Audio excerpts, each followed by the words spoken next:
Excuse my language, but what the hell happened to avoidance that makes them so cold, so detached, and emotionally unavailable? What kind of damage or trauma happened to them that makes them push away love the moment they feel it? Because the way they run from intimacy and shut down emotionally without a second thought or ounce of empathy is honestly heartbreaking and infuriating at the same time. That's what one of my recent clients asked me after breaking up with an avoidant man. And to answer that question, we have to go back to where it all started, their childhood. And the reason why we always have to go back to their childhood is because avoidant attachment isn't a personality flaw or a conscious choice to be difficult. It's a deeply ingrained survival strategy that was formed during the most vulnerable years of development, when the brain was learning fundamental lessons about whether the world is safe, whether people are reliable, whether emotions are acceptable, and whether needs will be met or punished, creating neural pathways and belief systems so powerful that they operate automatically in adulthood without conscious awareness, meaning that the avoidant adult who's pushing you away isn't making a deliberate choice to hurt you, but is instead unconsciously executing a protection program that was installed decades ago by caregivers who taught them through thousands of small interactions that emotional needs are burdensome, that vulnerability leads to rejection, that self-sufficiency is the only reliable path to safety, and that love is something you earn through performance rather than something you receive simply for existing, which is why understanding their childhood isn't about excusing their behavior, but about recognizing that healing requires addressing the original wound rather than just managing the adult symptoms. This is the truth about avoidant attachment that most people never understand. It's not about you. It's not even really about them as adults. It's about a child who learned the wrong lessons about love, safety, and emotional expression because the adults around them couldn't provide the consistent emotional attunement that healthy development requires. Most relationship advice treats avoidant behavior as a character flaw to be criticized or a puzzle to be solved through the right strategy. But that approach completely misses the developmental origins that explain why avoidants behave the way they do and what would actually be required for genuine healing. The painful truth is that many avoidants will never heal from their childhood wounds because doing so would require them to revisit and re-experience the very emotions and vulnerability they spent their entire childhood learning to suppress, which feels more dangerous than simply continuing the patterns that have kept them safe for decades. Hi, I'm Gabriel Hart from MyDailyLove, and in this video we'll talk about the 15 childhood experiences that create avoidant attachment and why understanding where it all starts is crucial for knowing whether an avoidant can actually heal or whether their patterns are so deeply rooted that change is virtually impossible. And once you understand the developmental origins of avoidant attachment, you'll not only stop taking their behavior personally, but you'll also be able to recognize whether you're dealing with someone capable of doing the deep work required to overcome decades of conditioning, or whether their childhood wounds are so profound that romantic partnership with them will always mean accepting emotional unavailability as a permanent feature rather than a temporary obstacle. Childhood experience number 1. They learned early that being emotional made adults uncomfortable. The first foundational experience that creates avoidant attachment is when they learned early that being emotional made adults uncomfortable, where crying, expressing fear, or needing reassurance often led to dismissal, so they adapted by shutting down emotions completely. Because children are incredibly attuned to what makes their caregivers uncomfortable and will modify their behavior to maintain whatever connection is available. Think of this early learning like discovering that certain behaviors create distance while others maintain closeness. A child whose emotional expressions consistently make caregivers uncomfortable learns to suppress those expressions to preserve the relationship, even if it means disconnecting from their own internal experience. Crying, expressing fear, or needing reassurance often led to dismissal, not necessarily harsh punishment or overt cruelty, but subtle signals that these emotional expressions were burdensome, inconvenient, or unwelcome. Maybe a sigh of exasperation when they cried, maybe being told you're fine when they were clearly scared, maybe being ignored when they sought comfort. So they adapted by shutting down emotions completely, not because they stopped having feelings, but because they learned that expressing feelings created more problems than it solved. The emotions still existed internally, but they learned to suppress external expression and eventually even internal awareness. This adaptation happens remarkably young, often before age 5, sometimes as early as infancy. The developing brain is wired to ensure survival by maintaining attachment to caregivers, so when emotional expression threatens that attachment, the brain learns to suppress emotion as a survival strategy. The mechanism is straightforward. Emotional expression, caregiver discomfort, dismissal, threat to attachment security. Suppress emotional expression to preserve attachment. This pattern repeats hundreds or thousands of times during early development until it becomes automatic and unconscious. What makes this particularly devastating is that the child internalizes the wrong lesson. Instead of learning, my caregiver struggles with emotional regulation and can't handle my feelings, they learn, my feelings are wrong, burdensome, and dangerous to relationships. This fundamental misattribution shapes their entire relationship with emotions. The suppression becomes so deeply ingrained that by adulthood, many avoidants genuinely don't know what they're feeling. It's not that they're choosing to withhold emotions from you. They've suppressed emotional awareness so thoroughly that they're genuinely disconnected from their internal emotional experience. This early learning explains why avoidants seem to have no empathy or emotional awareness in relationships. It's not lack of capacity, it's decades of practiced suppression that started as a survival strategy when they were too young to understand what was happening to them. From what I've seen, avoidants who can heal from this are those who can reconnect with the reality that their childhood emotional expressions were normal and appropriate, and that the problem was the caregiver's inability to handle normal childhood emotions, not the emotions themselves. Childhood experience number 2. They became the easy child to survive their household. Here's the second foundational experience. They became the easy child to survive their household. Quiet, low maintenance, independent, not because they didn't need love, but because asking for it never worked, because children in emotionally unavailable households quickly learn which survival strategies preserve whatever minimal connection is available. Think of becoming the easy child, like developing camouflage in a hostile environment.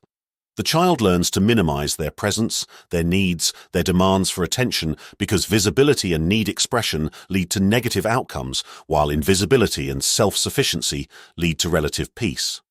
Quiet, low maintenance, independent, these become the child's defining characteristics. They don't cause problems, they don't ask for help, they don't create drama, they handle things themselves, they stay out of the way, they become almost invisible in the family system, not because they didn't need love. This is crucial to understand. The needs were still there. The longing for connection, comfort, attention, and emotional attunement didn't disappear. But expressing those needs consistently led to disappointment, dismissal, or even punishment, so they learned to suppress the expression while the needs festered unmet beneath the surface. Because asking for it never worked. This is the heartbreaking reality. The child tried, probably many times in early development, to get their emotional needs met. But those attempts were consistently unsuccessful, met with dismissal, annoyance, or simple absence.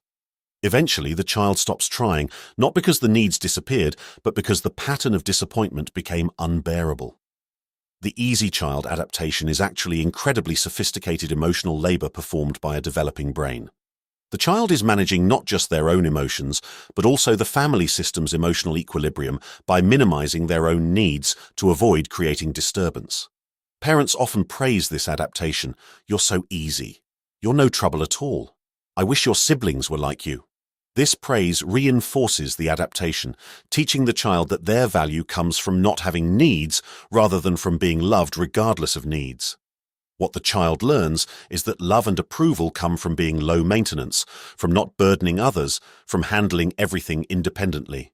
This becomes their fundamental understanding of how relationships work. Minimize needs, maximize self-sufficiency, earn love through being undemanding.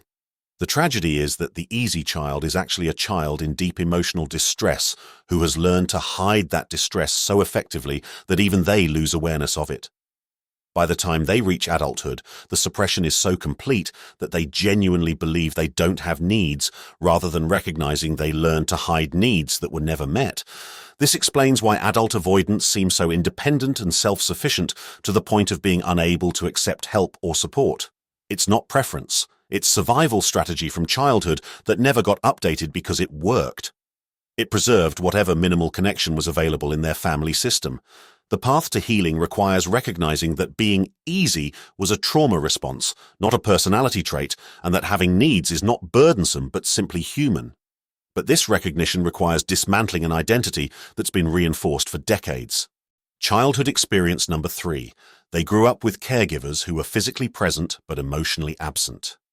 What if one of the most confusing aspects of avoidant childhood is growing up with caregivers who were physically present but emotionally absent, where they got food, shelter, routines, but almost no emotional attunement, teaching a child that feelings are optional, because this creates a particular kind of neglect that's difficult to name and even harder to heal from.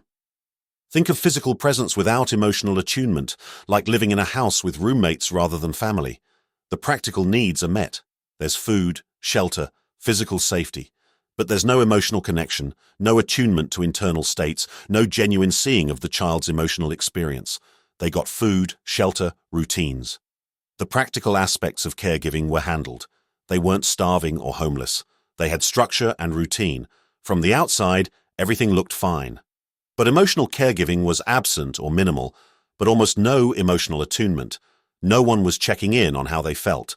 No one was noticing their emotional states and reflecting them back with empathy and understanding. No one was teaching them to name and navigate emotions. No one was providing co-regulation when they were distressed. This teaches a child that feelings are optional. Not explicitly through words, but implicitly through consistent experience. Practical needs matter, food, shelter, routine, but emotional needs don't register as important or even real. Feelings become something that exists in the background but doesn't warrant attention or response. This type of neglect is particularly insidious because it's difficult to identify and name. There's no overt abuse, no dramatic trauma that can be pointed to. The child's physical needs were met, but the emotional void created by lack of attunement is profound and shapes their entire relationship with emotions and relationships. Children need emotional attunement to develop healthy emotional regulation and relational capacity. When caregivers consistently notice the child's emotional states, name them, validate them, and help the child navigate them, the child learns that emotions are important information that deserves attention and can be managed. But when caregivers are emotionally absent despite physical presence, the child receives constant messages that emotions don't matter, aren't real, or aren't worthy of attention. This fundamentally distorts their relationship with their own internal experience. The child learns to disconnect from emotions not through suppression in response to punishment, but through simple neglect. Emotions are like a room in the house that no one ever enters, so eventually the child stops entering it too. The atrophy of emotional awareness happens through disuse rather than active suppression. This explains why many avoidants describe their childhoods as fine or normal. They genuinely can't identify specific traumas or abuse. The neglect was subtle, pervasive, and primarily emotional rather than physical, making it nearly invisible while being profoundly damaging. Adult avoidants from this background often struggle even more with healing because they can't identify what was wrong with their childhood.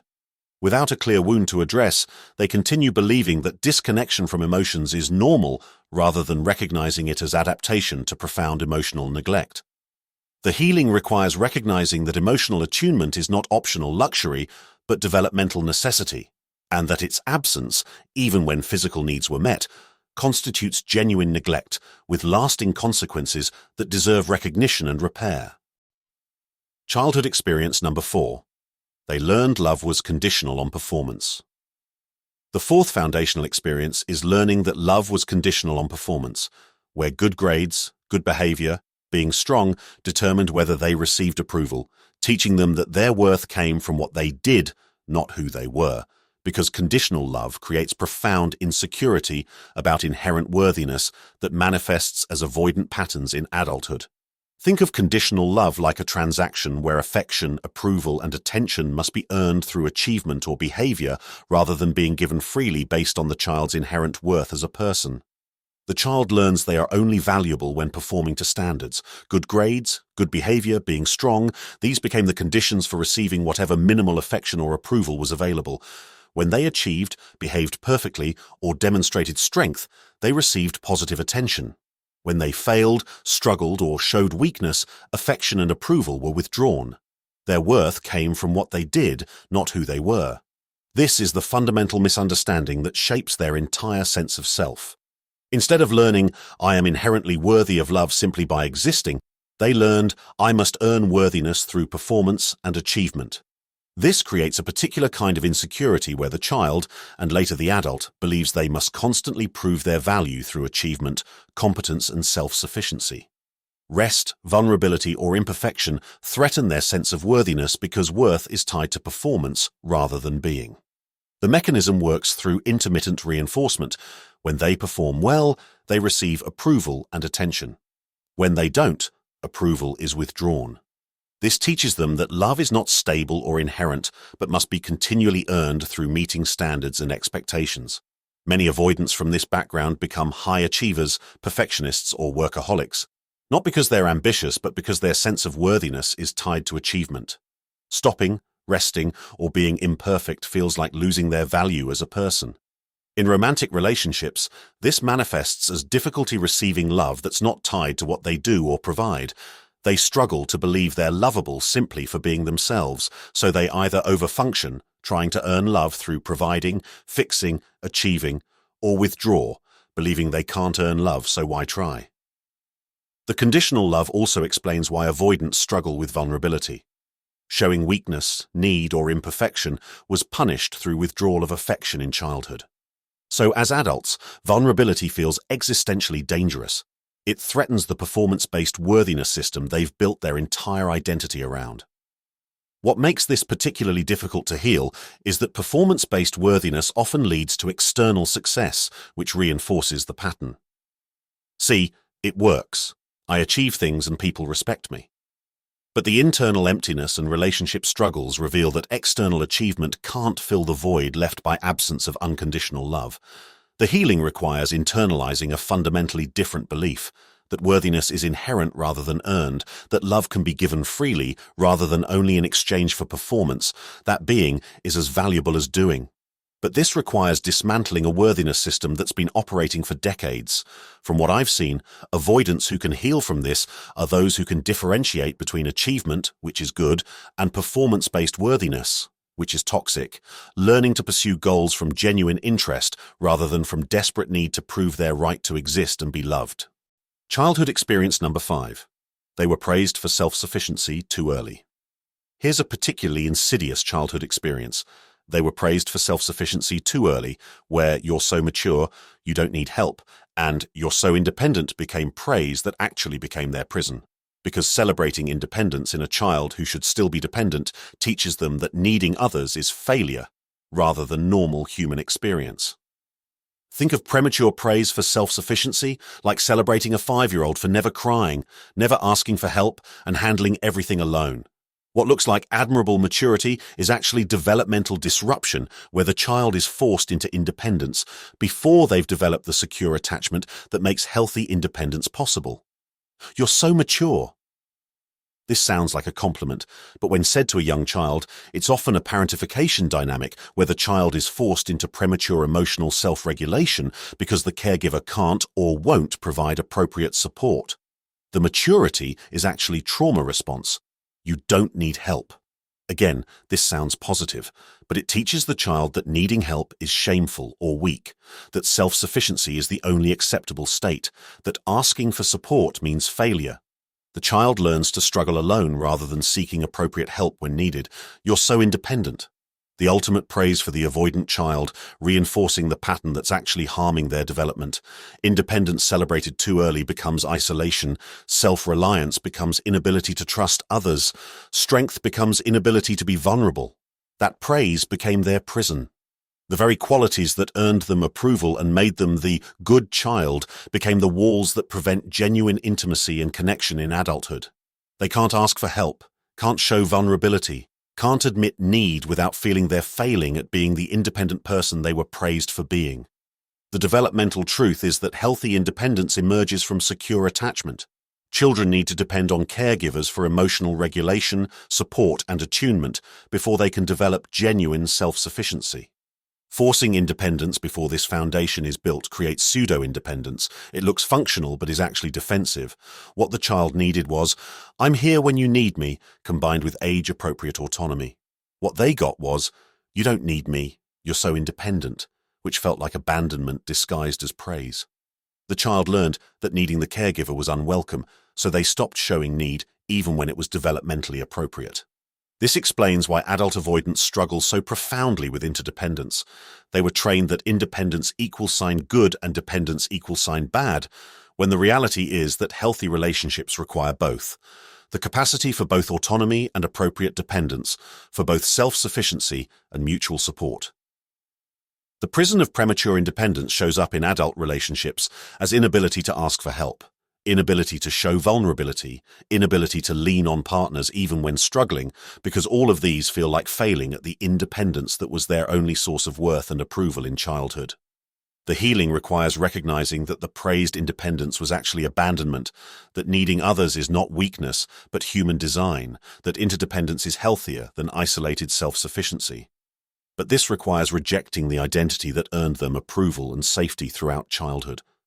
Quality partners can sense this prison. They want partnership, not a self-sufficient island who won't let them in. But the avoidant literally doesn't know how to need someone without feeling they've failed at being the independent person they were trained to be. Childhood experience number 6. They saw adults who couldn't handle their own emotions, let alone a child's. The 6th foundational experience is seeing adults who couldn't handle their own emotions, let alone a child's. So the child adapted by deciding, I won't add to the chaos. Because when caregivers are emotionally dysregulated themselves, children learn to manage not just their own emotions, but the entire family emotional system through suppression and caretaking. Think of this dynamic like a child living with adults who are barely keeping it together emotionally. The adults are overwhelmed, reactive, unable to regulate their own emotional states. In this environment, the child's emotions feel like additional burden that the system cannot handle. The child sees caregivers who explode over small frustrations, who have dramatic mood swings, who can't manage stress, who use the child as emotional dumping ground, who are so consumed by their own emotional chaos that they have nothing left for the child's emotional needs. So the child adapted by deciding, I won't add to the chaos. This is a sophisticated protective strategy where the child becomes the stabilizer in an unstable system.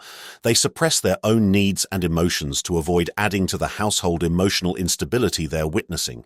This often leads to parentification, where the child becomes the emotional caretaker of the adults, managing their parents' emotions while suppressing their own. The child might comfort distressed parents, mediate conflicts, or simply become invisible to avoid creating additional stress. The adaptation serves multiple functions. It protects the child from adding to a system that feels dangerous and chaotic. It gives the child some sense of control in an out-of-control environment, and it sometimes earns approval for being the easy or helpful child who doesn't create problems, but the cost is enormous. The child never learns that their emotions matter, that they deserve support, that adults are supposed to handle children's emotions rather than the reverse. Instead, they learn that emotional expression creates burden, that their feelings are less important than maintaining system stability, that their role is to manage rather than to be cared for. This explains why adult avoidants often attract partners who are emotionally intense or dysregulated. It's familiar. They spent childhood managing emotional chaos, so adult relationships with similar dynamics feel like home, even though they're unhealthy. The avoidant's role as emotional manager continues. The pattern also explains why avoidants struggle with their own emotional expression. They learned early that their emotions would destabilize an already unstable system, so expression feels dangerous not just to themselves, but to everyone around them. Emotional suppression became a way of protecting the system.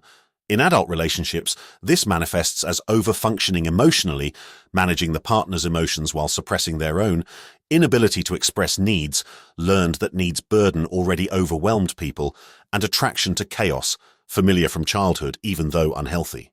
The healing requires recognizing that it was never the child's job to manage adult emotions, that their suppression was survival response to inappropriate parentification, that they deserve relationships where they can have emotions without having to simultaneously manage others' reactions to those emotions. From what I've seen, avoidants from this background often struggle the most with healing because they don't recognize the parentification as abnormal.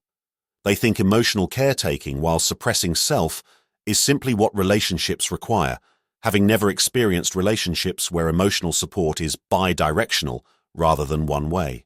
Childhood experience number 7. They learned their feelings created rejection or annoyance. What if one of the most direct experiences creating avoidant attachment is learning that feelings created rejection or annoyance, where every ignored emotion taught them, keep it inside? Because when emotional expression consistently leads to negative outcomes, the brain learns to suppress expression as protective strategy against social pain and rejection. Think of this learning like a direct punishment schedule where emotional expression, negative consequence happens so consistently that the association becomes automatic. The child learns that showing feelings creates problems, so the logical adaptation is to stop showing feelings. Every ignored emotion taught them keep it inside, not through explicit instruction, but through thousands of experiences where they expressed emotion and received no response, or received negative response. The crying that was ignored, the fear that was dismissed, the excitement that was met with annoyance, the sadness that was invalidated. The pattern is remarkably consistent. Emotional expression, dismissal, irritation or rejection, social pain, suppress emotional expression to avoid pain. This operant conditioning happens automatically and creates deep neural pathways that operate unconsciously in adulthood. The specific responses that teach this lesson vary. Sometimes it's direct. Stop crying. You're too sensitive. Don't be dramatic. Sometimes it's indirect. Sighing, eye-rolling, leaving the room or simply not responding. Sometimes it's substitution, offering food or distraction instead of emotional attunement. But all these responses teach the same lesson. Your feelings are unwelcome, burdensome, or wrong. The child internalizes that emotional expression creates rejection or pushes people away, so they learn to suppress expression to maintain whatever connection is available. This is different from suppression due to caregivers' emotional inability that we talked about in number 6. This is more direct cause and effect. Show emotion. Get rejected or annoyed, learn to hide emotion. The child isn't protecting an unstable system, they're protecting themselves from direct negative consequences of emotional expression. The learning becomes so ingrained that by adulthood, many avoidants experience automatic suppression. They feel emotion beginning to surface and unconsciously tamp it down before it can be expressed, often before they're even fully aware of what they were feeling. The suppression is faster than conscious awareness.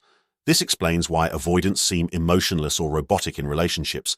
It's not lack of feelings. It's decades of practiced suppression that happens so automatically they're often genuinely unaware of their internal emotional experience until it's been sufficiently suppressed to be safe.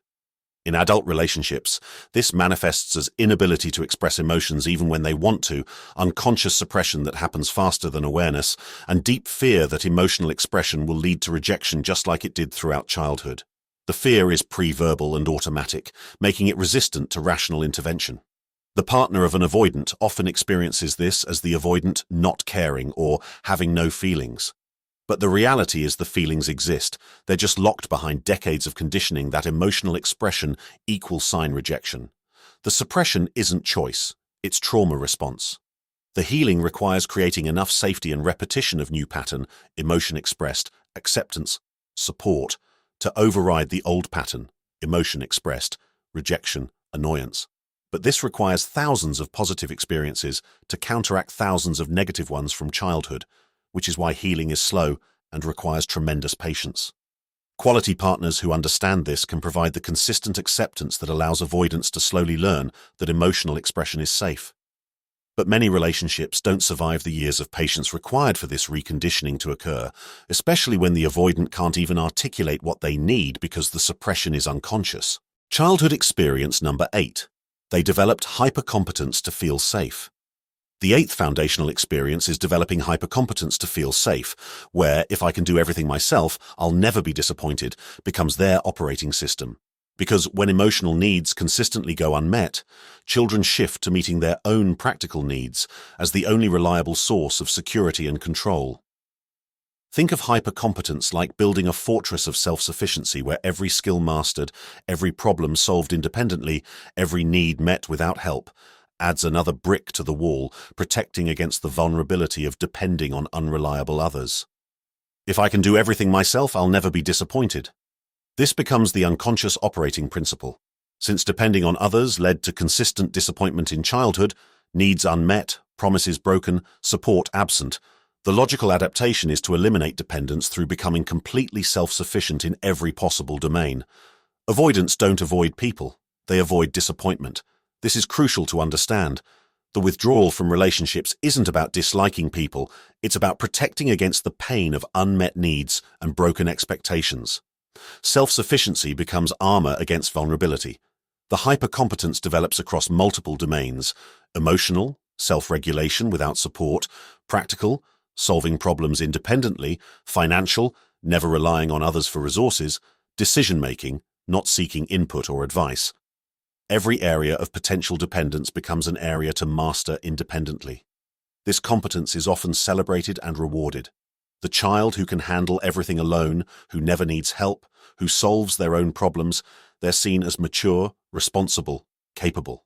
This positive reinforcement strengthens the pattern even as it deepens the isolation. But the competence is defensive rather than developmental. Healthy competence develops from secure base. The child explores and develops skills knowing support is available if needed. Defensive competence develops from insecurity. The child develops skills because support is not available and self-sufficiency is the only option. The difference shows up in flexibility. Healthy competence can accept help when appropriate. Defensive competence cannot accept help even when it would be beneficial because accepting help feels like admitting failure of the self-sufficiency system that provides safety. In adult relationships, this manifests as over-functioning, inability to ask for or accept help, need to control everything, and difficulty with vulnerability because all of these threaten the hyper-competence that's been providing safety since childhood. Dependence feels dangerous even in contexts where it's appropriate. Partners often feel shut out or unnecessary. The avoidant handles everything themselves, declines offers of help, makes decisions unilaterally. What looks like independence or strength is actually defensive strategy against the vulnerability of dependence that led to consistent disappointment in childhood. The tragedy is that hypercompetence prevents the very intimacy that could heal the original wound. Intimacy requires vulnerability, interdependence, mutual support, all the things that hypercompetence is designed to avoid. The protection prevents the cure. Healing requires slowly learning that interdependence can be safe, that accepting support doesn't mean losing autonomy, that vulnerability in appropriate relationships leads to connection rather than disappointment. But this requires risking the very disappointment that the hypercompetence was designed to prevent. From what I've seen, avoidants can begin healing when they differentiate between appropriate independence, healthy, and defensive hypercompetence, protective but isolating, learning to accept help in small, safe ways that slowly build trust that dependence doesn't always lead to disappointment. Childhood experience number 9. They grew up without safe emotional mirroring. Here's a developmental necessity that avoidants missed. They grew up without safe emotional mirroring, where no one reflected their feelings back to them. So as adults, they struggle to understand their own emotions at all, because emotional mirroring is how children learn to identify, understand, and regulate their internal emotional experiences. Think of emotional mirroring like a child learning to recognize their own face by seeing their reflection. Without the mirror, they don't develop clear sense of their own features. Without emotional mirroring from caregivers, children don't develop clear awareness of their own emotional states. No one reflected their feelings back to them. When the child was sad, no one said, "You look sad. What's wrong?" When they were excited, no one said, "You seem really happy about that." When they were frustrated, no one named the feeling and helped them understand it. This absence of mirroring means the child never learns the vocabulary for emotions, never gets help identifying what they're feeling, never receives validation that their internal experience is real and understandable. Emotions remain vague, unnamed, confusing internal experiences rather than identifiable states with names and meanings. As adults, they struggle to understand their own emotions at all. This isn't willful withholding from partners. It's genuine inability to identify and articulate internal emotional states because they never developed that capacity in childhood. When asked, "How do you feel?" they literally might not know. The mechanism of emotional mirroring works like this. Child has emotional experience. Caregiver notices and names it. "You seem frustrated." Child learns to connect internal experience with external label. Over thousands of repetitions, child develops ability to identify their own emotions. Without this mirroring, the child's emotional experience remains disconnected from language and understanding. They feel things but can't name them, recognize patterns, or communicate them. The internal emotional life exists but in chaos rather than comprehensible order. This explains the common partner complaint. They don't know how they feel about anything. It's literally true. Without developmental emotional education through mirroring, they didn't learn to identify their emotional states with any clarity or certainty. The deficit shows up particularly in relationship contexts where emotional awareness and communication are essential. When asked about feelings, needs, or preferences, the avoidant genuinely struggles to access and articulate internal experience because they never developed the neural pathways connecting emotional experience to awareness and language. This also explains alexithymia, difficulty identifying and describing emotions, which is common in avoidance. It's not personality trait, it's developmental deficit from absence of emotional mirroring in childhood. The capacity simply wasn't developed because the necessary environmental input was missing. Partners often interpret this as the avoidant not caring or being emotionally shallow, but the reality is often the opposite. They have rich internal emotional experience, but no map to navigate it, no language to describe it, no framework to understand it because no one ever taught them. The healing requires developing emotional literacy as an adult, learning to identify emotions, connect them to physical sensations, develop vocabulary to describe them. This is developmental work that should have happened in childhood, but can be done in adulthood with support, though it's much more difficult. Therapy, particularly approaches that focus on somatic awareness and emotional identification, can provide the mirroring that was missing in childhood. A skilled therapist essentially reparents by noticing, naming, and validating emotional experiences until the client develops their own capacity for emotional awareness. From what I've seen, avoidants who develop emotional literacy through this remedial work often describe it as discovering a whole dimension of experience they didn't know existed, like gaining a new sense. The emotional world becomes navigable rather than overwhelming chaos to be avoided. Childhood experience number 10. They became masters at minimizing their needs. The 10th foundational experience is becoming masters at minimizing their needs, where they needed closeness but learned to pretend they didn't, and that survival strategy becomes their adult identity. Because when needs consistently go unmet, minimizing them becomes both psychological protection and practical adaptation. Think of minimizing needs like turning down the volume on a painful alarm that won't stop. Since the need, alarm, continues to sound but cannot be addressed, no one responds, the only relief comes from diminishing awareness of the need itself. The volume gets turned down until the alarm is barely audible. They needed closeness, but learned to pretend they didn't. The need for connection, comfort, attention, and emotional closeness didn't disappear, but expressing or even acknowledging these needs led to consistent disappointment or rejection. So the adaptation was to minimize awareness of the needs themselves. That survival strategy becomes their adult identity. What began as protective adaptation to unmet needs in childhood becomes core self-concept by adulthood. I don't need people. I'm fine alone.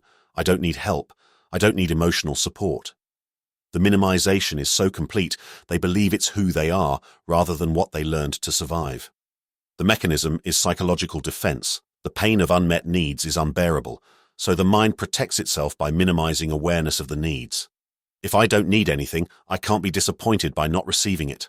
The logic is sound, even though the cost is isolation and disconnection. This minimization operates on multiple levels. Conscious, genuinely believing they don't need closeness. Unconscious, suppressing awareness of dependency needs. Behavioral, demonstrating independence and self-sufficiency. And relational, pushing away offers of support or connection. The tragedy is that the needs remain beneath the minimization. They still need connection, closeness, emotional support. They've just buried awareness of these needs so deeply that accessing them feels impossible or dangerous. The needs express themselves in unconscious ways: depression, anxiety, physical symptoms, relationship sabotage. In adult relationships, this manifests as the avoidant who seems to need nothing, who appears completely self-sufficient, who declines offers of support, who seems indifferent to closeness. Partners feel unnecessary or shut out.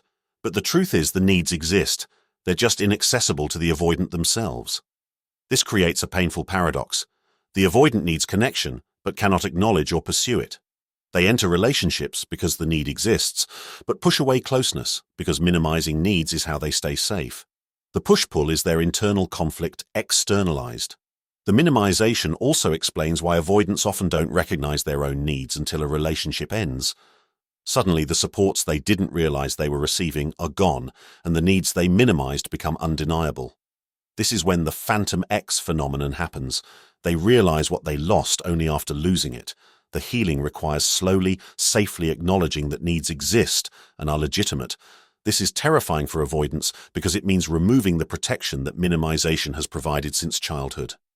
Admitting need means risking the disappointment and rejection that made minimization necessary. Therapy can help by creating safe context to acknowledge needs without judgment or rejection. The therapist becomes the figure who accepts and validates needs rather than dismissing them, providing corrective emotional experience that slowly allows the avoidant to acknowledge their dependency needs.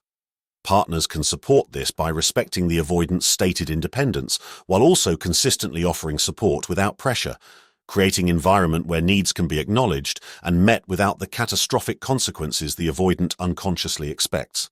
From what I've seen, avoidants who can heal this typically do so when they realize that minimizing needs didn't eliminate the needs, it just prevented them from being met.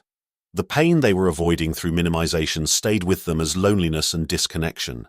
Only by acknowledging needs can they begin to meet them. Childhood experience number 11. They learned affection wasn't predictable.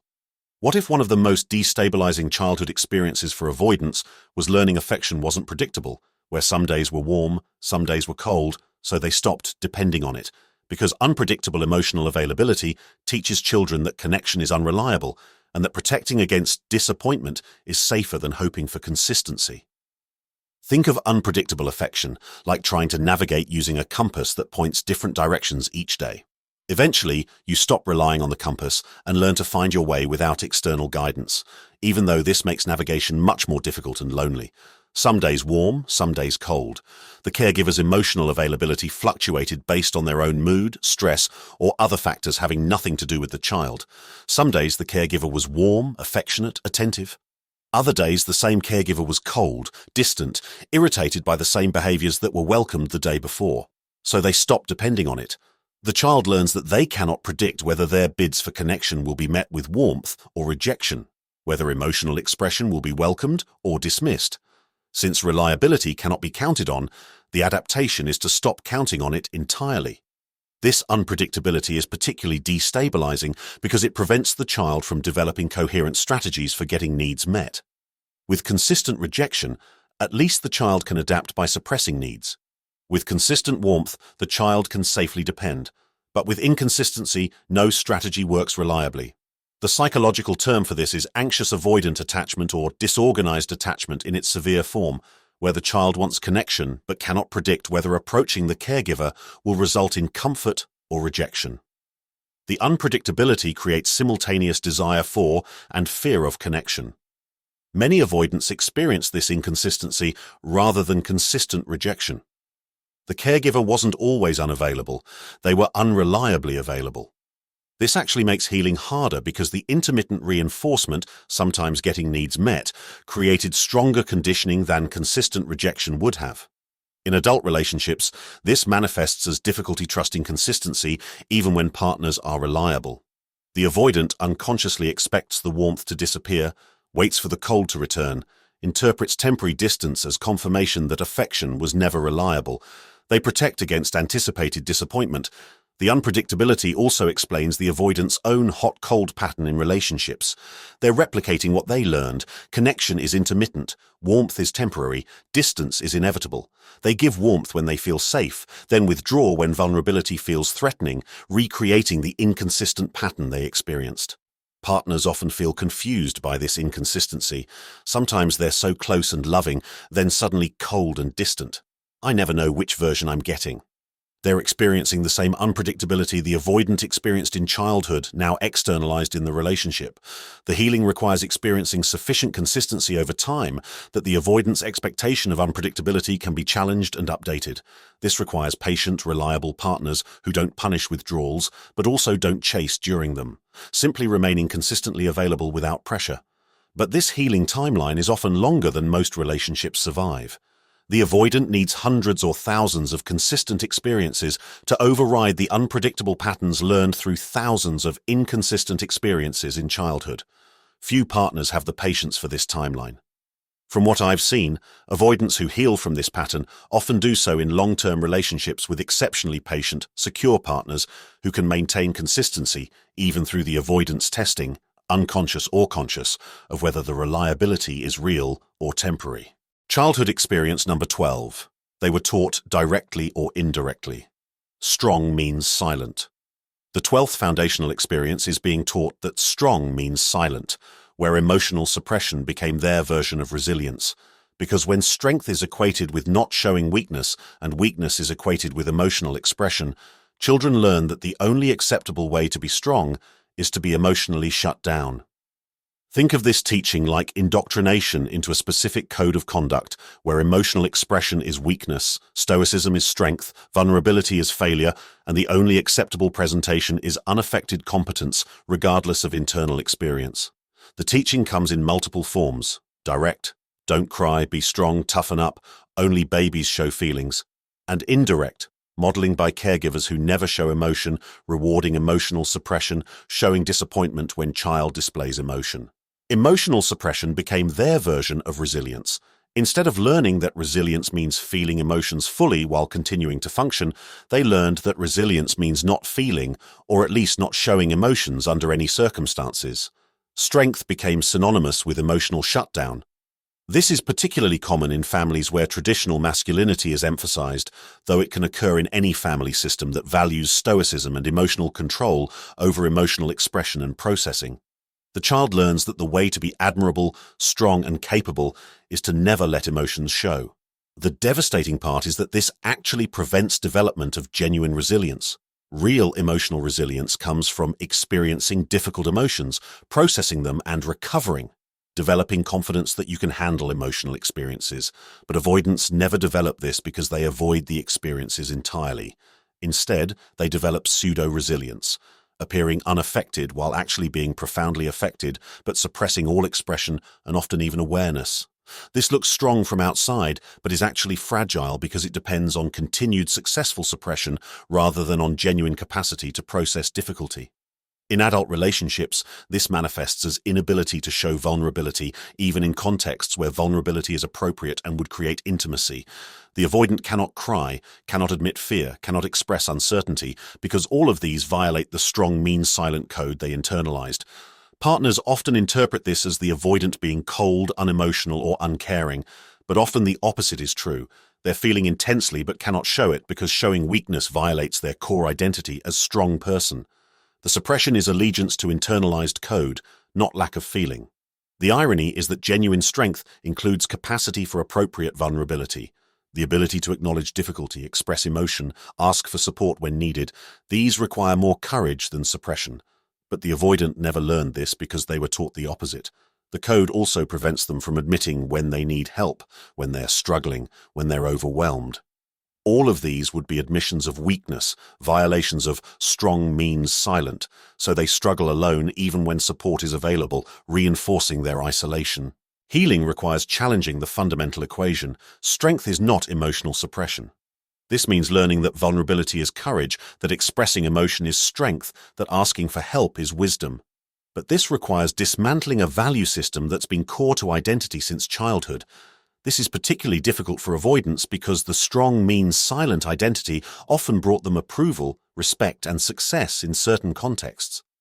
They were rewarded for emotional suppression in families, schools, or workplaces that valued stoicism. Changing requires giving up identity and approval source. From what I've seen, avoidants who can challenge this typically do so when the cost of suppression, isolation, failed relationships, health consequences finally exceeds the benefit, feeling strong, avoiding vulnerability. The pain of loneliness becomes greater than the fear of weakness. Childhood experience number 13. They felt invisible more often than not. Here's one of the quietest yet most damaging experiences. They felt invisible more often than not abused, just unseen where neglect forms scars that are hard to name. Because being overlooked, unnoticed, and emotionally invisible creates a profound sense of not mattering that shapes their entire relationship with connection and visibility. Think of invisibility like existing in a room where everyone looks through you rather than at you. You're physically present but emotionally absent from others' awareness. Your needs, feelings, and experiences don't register as important or even real to the people around you. Not abused, just unseen. This distinction is crucial. There was no dramatic trauma, no overt cruelty or harm. The child's physical needs were met, but their emotional experience, their inner life, their personhood, none of it registered as important enough to notice, acknowledge, or respond to. Neglect, forms scars that are hard to name. Without specific abuse to point to, the avoidant often can't articulate what was wrong with their childhood. They describe it as fine or normal because nothing obviously terrible happened. But the absence of being seen, known, and emotionally acknowledged is its own profound wound.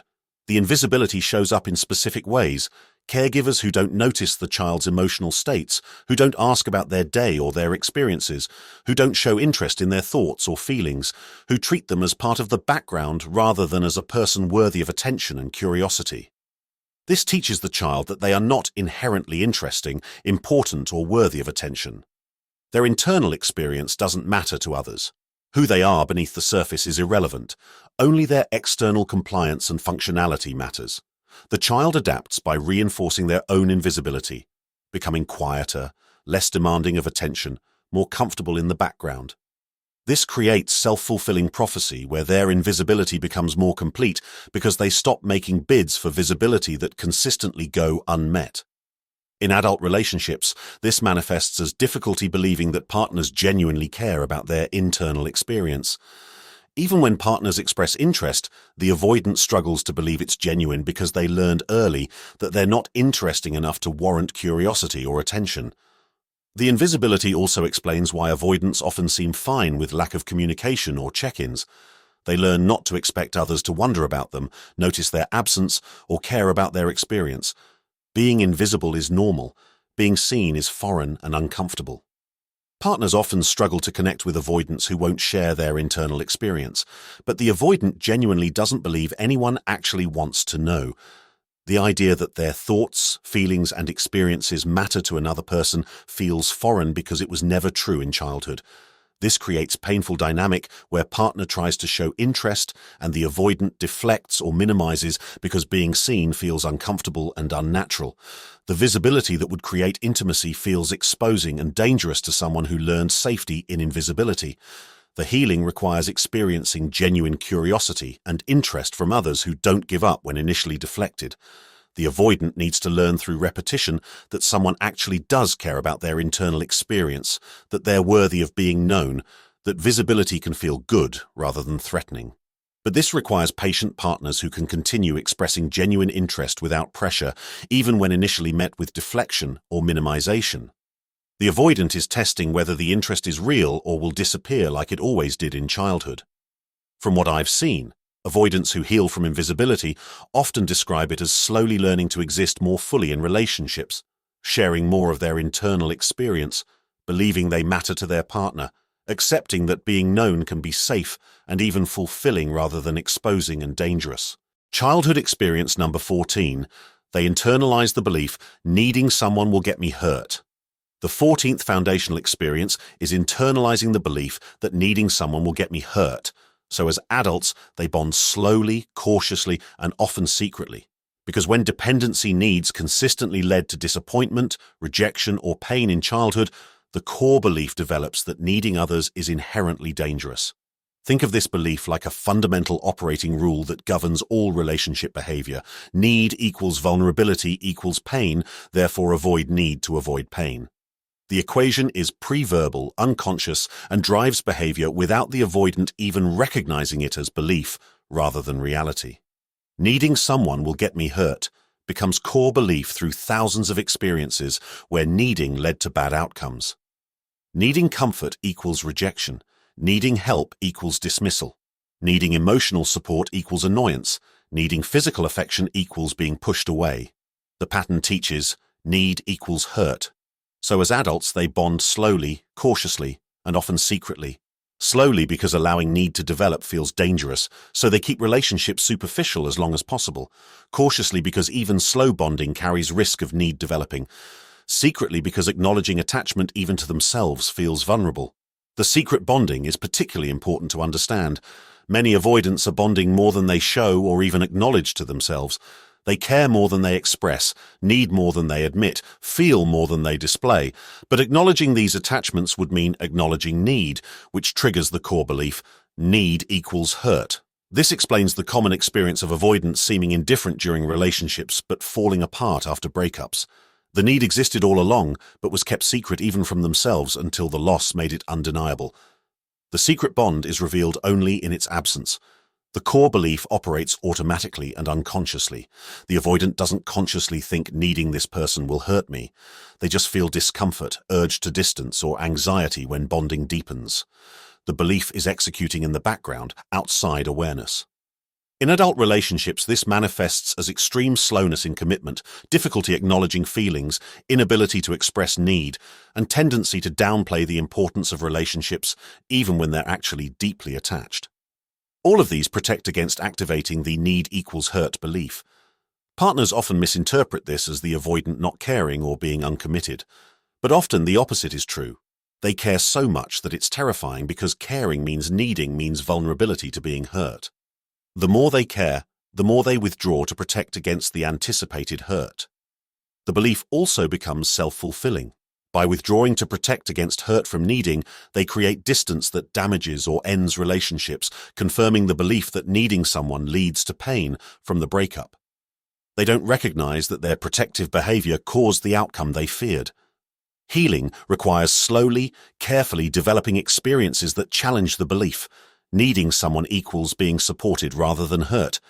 But this requires thousands of positive experiences to override thousands of negative ones from childhood, and requires partners patient enough to provide consistent support even when the avoidant can't acknowledge their need.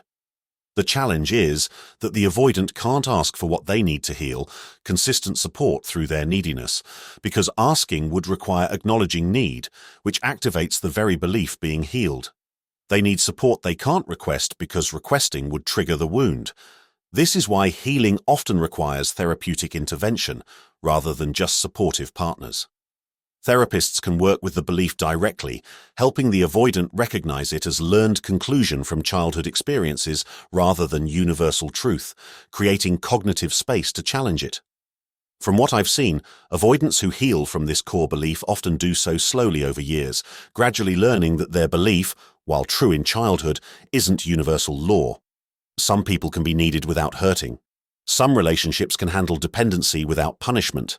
But this learning requires immense courage to risk being hurt again. Childhood experience number 15. Their adult avoidance is a child's adaptation that never got updated.